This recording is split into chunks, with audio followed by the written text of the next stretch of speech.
لوگوں کو بہکاتے ہیں، بہکا کر ایک قسم کا اغوا کر لیتے ہیں اور اغوا کر کے ہلاک کر دیتے ہیں۔ رسول اللہ صلی اللہ علیہ وسلم نے اپنے اس فرمان میں ان کا رد کیا، اس عقیدے کی نفی کی۔ ابو داؤد میں ہے رسول اللہ صلی اللہ علیہ وسلم کے سامنے بدشگونی کا ذکر ہوا تو آپ نے فرمایا اس میں فال ہی سب سے بہتر ہے، اور کسی مسلمان کو اس کی بدشگونی اس کے مقصد سے نہ روکے، اور فال سے مراد کلمہ خیر، اچھا کلمہ۔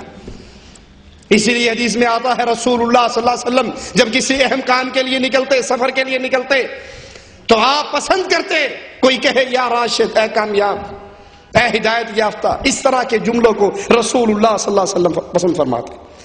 آپ نے فرمایا جب تم کسی ایسی چیز کو دیکھو جو تمہیں ناپسند ہو تو پھر تم یوں کہا کرو اللہم لا یأتی بالحسنات الا انت، اے اللہ اچھائیوں کو لانے والا صرف تو ہے، سارا خیر کا خزانہ اور سٹاک تیرے اختیار میں ہے، تیرے ہاتھ میں، تیرے علاوہ بھلائی کوئی نہیں لا سکتا، خیر کوئی نہیں لا سکتا، ساری بھلائی اور خیر کو لانے والا ہے اللہ عز و جل، تو اکیلا ہے۔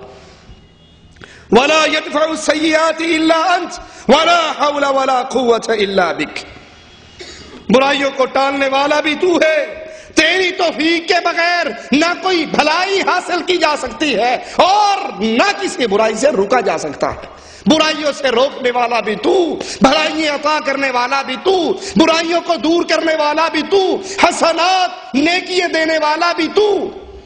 جو انسان اس طرح اللہ پر بھروسہ کرے، اس طرح توکل کا اظہار کرے، اس طرح اللہ سے امیدیں لگائے، اس طرح اللہ کے ساتھ ان اچھے کلمات کا اللہ کے دربار میں سوال کرے، یہ کلمات زبان سے ادا کرے، اس کے دل میں اگر کوئی بات آتی بھی ہے تو اللہ کے اس توکل پر وہ دور ہو جائے گی۔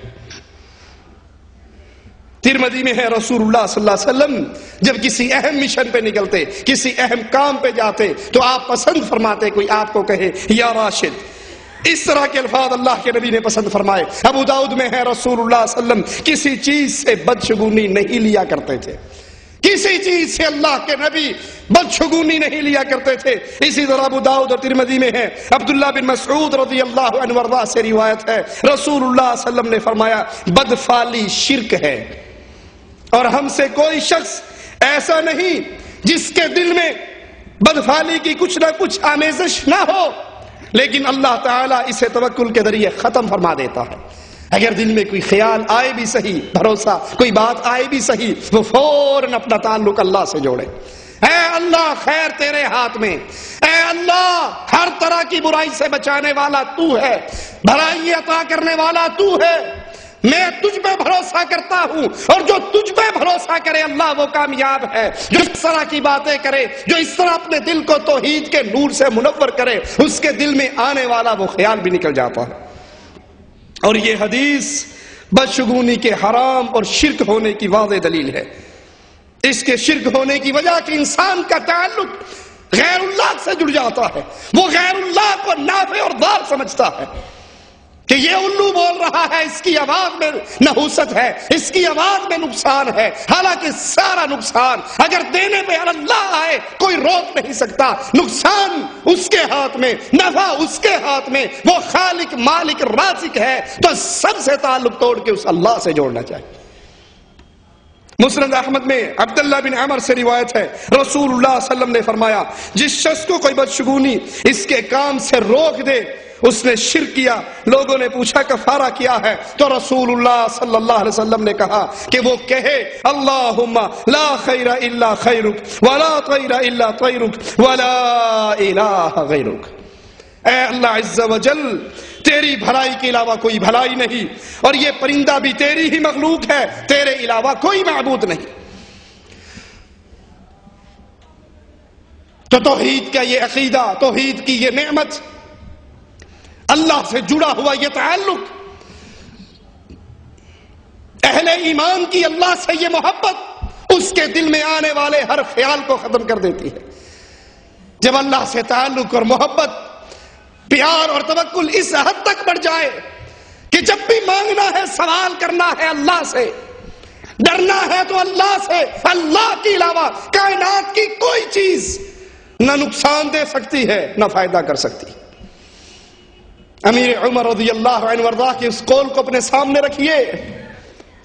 بیت اللہ میں آتے ہیں, حجر اسود کو چومنے لگتے ہیں, اور زبان سے بے اختیار نکلتا ہے, تجھے جانتا ہوں تو ایک پتھر ہے, نفع و نقصان تیرے ہاتھ میں نہیں ہے, تیرے اختیار میں نہیں ہے. وہ جنت کا آیا ہوا پتھر, جب اس میں نفع نقصان نہیں تو الو کے بولنے میں نفع نقصان کہاں سے آ گیا؟ پرندے کے دائیں اور بائیں جانے میں نفع نقصان کہاں سے آ گیا؟ میں تجھے کبھی نہ چومتا اگر میں نے اپنے رسول محمد الرسول اللہ صلی اللہ علیہ وسلم کو تجھے چومتا بن دیکھا ہو. اللہ سے تعلق بنائیے. کیسا؟ ہر تکلیف میں پکاریے اللہ کو. خیر کا سوال کرنا ہو تو اللہ سے. ویسے جیسے خلیفہ حرم میں آتا ہے, ایک مسلمان کو روتے ہوئے دیکھتا ہے, اس سے پوچھتا ہے کیوں رو رہا ہے, مانگ کیا مانگتا ہے؟ وہ جواب میں کہتا ہے اللہ کے گھر میں بیٹھ کے تجھ سے مانگوں اللہ سے بڑی حیا آتی ہے.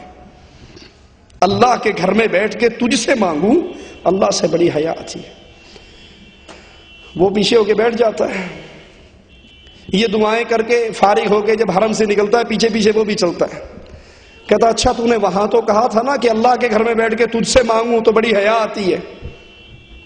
اب تو اس کے گھر میں نہیں ہے نا, اب تو باہر آ گیا, ہون مانگ کی مانگنا کیوں روندہ سے؟ تو جواب میں کہتا ہے کیا مانگوں, دنیا مانگوں یا آخرت مانگوں؟ یہ کہنے لگا کہ آخرت میں جیسے تو اللہ کا منگتا ہے میں بھی منگتا ہوں, میں بھی فقیر ہوں, میرے پلے بھی کچھ نہیں, میرے پاس تو دنیا کے 4 پیسے ہیں, مانگ کیا مانگتا ہے؟ کہتا ہے بھلے آدمی, میں نے دنیا تو دنیا والے کے گھر میں بیٹھ کر اس سے نہیں مانگی, تجھ سے کیا مانگوں؟ میں وہاں بھی آخرت کے لیے رو رہا تھا, دنیا کے لیے تو وہاں بھی نہیں رویا. اللہ سے ایسا رشتہ قائم کیجئے, ایسا تعلق جوڑیے, ایسی امیدیں لگائیے, ایسی محبت کا اظہار کیجئے جو صرف توحید کے سمجھنے پر, توحید کو ماننے پر, توحید پہ ڈٹنے کے نتیجے میں ملا کرتی ہے کہ اے اللہ اگر تو نہ چاہے کائنات ساری اکٹھی ہو جائے میرا کچھ نہیں بگاڑ سکتی. مجھے وہی دکھ پہنچے گا جو تو چاہے گا, مجھے وہی خیر ملے گی جو تو چاہے گا. اللہ سے دعا ہے اللہ ہماری خطاؤں کو معاف فرمائے, اللہ ہماری سیاہکاریوں کو معاف فرمائے, اللہ ہمیں زندہ رکھے, ایمان پہ رکھے, اللہ ہمیں موت دے توحید پہ دے, اس حال میں دے وہ اللہ ہم سے راضی ہو, ہم اپنے اللہ سے راضی ہوں. اس حال میں اپنے پاس بلائے کہ ہم اس کے لا الہ الا اللہ کی دعوت لوگوں تک پہنچا رہے ہوں. اس حال میں اس کے پاس جائیں, اللہ ہمیں اس حال میں اٹھائے, ہم بہترین ایام اپنی زندگی کے وہ ایام گزار رہے ہوں جس میں اللہ ہمیں اپنے پاس بلائے, وہ ہم سے راضی ہو, ہم اس سے راضی ہو. اقول قولی هذا واستغفر الله لي ولكم ولسائر المسلمين فاستغفروه انه هو الغفور الرحيم. جزاه الله خيرا وإياكم وعفى الله وعافانا جميعا وغفر لنا وجميع المسلمين والمسلمات إنه هو على كل شيء قدير وبالإجابة جدير وبالله توفيق. صرف یہ ایک سوال ہے. آج تو میں کسی کام میں مشغول تھا اور بہت مختصر تقریر آنے لگی, لیکن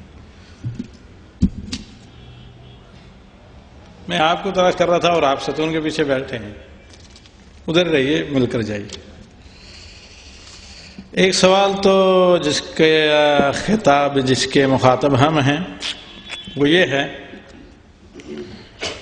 کہ بسم اللہ کے بعد ضروری اعلان, کل بروز جمعہ بعد نماز عشاء مسجد عبداللہ ابن مسعود رضی اللہ تعالی عنہ میں, آپ جانتے ہیں مسجد عبداللہ ابن مسعود, اور جمعہ بھی معلوم ہے اور کل بھی معلوم, یعنی عنق میں شیخ توصیف الرحمن صاحب کا خطاب ہوگا, اور عنوان ہے مسلمانوں کے باہمی تعلقات, جیسے کہ میرے سامنے لکھا ہوا ہے.